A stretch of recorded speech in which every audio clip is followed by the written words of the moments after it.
Now I know I may receive some flack for this, but my number 10 Sonic game is Sonic Shuffle. Now despite it currently having mixed reviews, it was a game of my childhood, and since I loved Mario Party, this to me was like that times 10.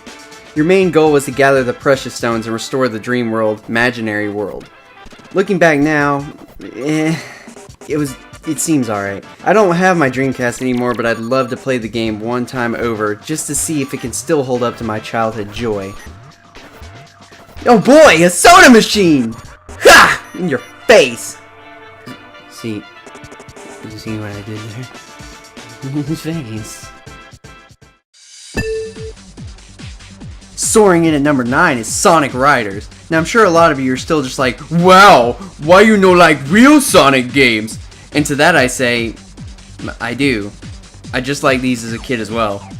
Back to Riders though, I enjoyed it when it first came out. Around that time, being into skating was a cool thing, so of course Sonic had to join the crowd. I thought he looked so cool with his skating shoes and his boss shades, but that anime intro, oh man. Playing it again recently, it isn't as good as I remember, but for my childhood, it was money well spent. Now we're getting into the real deal, the real reason why everyone just loves Sonic. Crisis City! No, but seriously, Sonic Generations is a great game. I enjoyed almost everything about it, even the modern levels. Not as much as I love them in their original forms, but still fun. I did, however, enjoy the nostalgia that came with revisiting all those old stages from the past.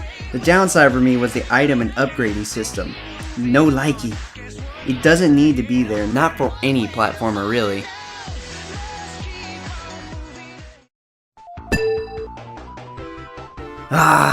Sonic the Hedgehog, the game that started it all. Now I know that there have been plenty of improvements to this formula with its sequels, but I just could not force myself to make a top 10 Sonic list and not include the reason my favorite character even exists in the first place. Everything that Mario wasn't was present here, especially the speed. You just couldn't find this anywhere else around the time of its debut, and everyone had to have it. I'm not really sure what drew me into this character. I just know that my father always had a Genesis around when I was a kid, and of course, what was the one game he bought for me? Sonic. And that just stuck to me, even till this day, which is why he remains to be my number 1 character ever, of all time. And then, rushing in at the heels of its success, came Sonic 2. Man, they just outdid themselves when they made Numero Dos. Remember those improvements I mentioned earlier? Well, they're all thrown in here. The introduction to Tails, the spin dash, the everything. Just everything about this one is better than the first. I believe most of you will agree with me. Why, what's my number 5, you may say? Well, to that I answer, Sonic Colors. Sonic Colors was amazing. I went into it slightly scared though, due to some flaws of recent games. But it was great. This was literally Sonic's comeback, and from this game onward, they have been in pretty good standings with the Sonic community. The biggest gimmick present here are the Wisps. I was worried they would ruin the experience, similar to how the Werehog did in Unleashed, but I was pleasantly surprised to find Sonic not going crazy all while Eggman unleashes a giant monster upon the Earth for about the 5th time. In Colors, you get nothing like that. You're brought back to the usual formula of Sonic vs. Eggman, with a few colorful aliens thrown into the mix.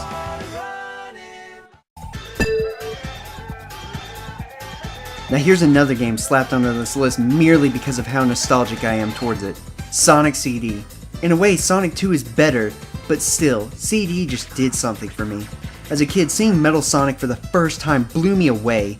How could someone so good have a just evil alter ego of sorts? Amy, I really didn't care about, because she was always being kidnapped. This game added these 2 mainstay characters, which is why I probably believe I hold it so high. That and the fact that as a kid I was so into anime, and the fact that this game had those anime cutscenes from the beginning and the ending, it was so good to me. I loved it.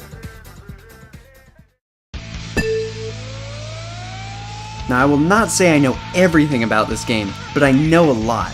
Having a stupid baby brother at the time of me first playing the Dreamcast versions of both this and Adventure 2, I'd say I've beaten them both well over 20 times each, merely because of the fact that he would accidentally delete my data of like 100% completion. But about Sonic Adventure, this game is almost perfect to me. Coming at this game as a child, everything about it blew my mind. Before I had only experienced Sonic on a two-dimensional plane, but this was breathtaking. I remember walking into a store that at the time was not GameStop and playing a demo, and my childlike mind ran away into its happy place instantly. To this day, I can still play back through it with the happiness and still not get bored in the slightest. Except you, Big, you suck! Number 2 on my list is probably the game I find myself replaying the most out of any on my list, even number 1. This, in my opinion, is the greatest 2D Sonic game, Sonic 3, or more specifically, Sonic 3 and Knuckles. Everything about this game is perfect. The collectibles, the endings, the sprites. The sprites! These sprites seem to just give more life to the characters to me. Some disagree, some do prefer Sonic's sprite in the original game, but I don't really care. They're awesome either way. Everyone just has that game that they could just sit down and pick up in an instant, even if they're not really into playing games at the moment, and this one is the one for me.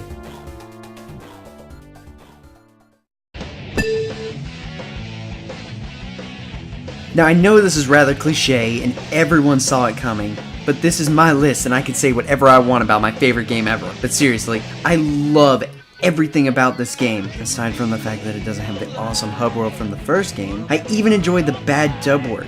And not that the voices are bad, they were just poorly cropped together, like this.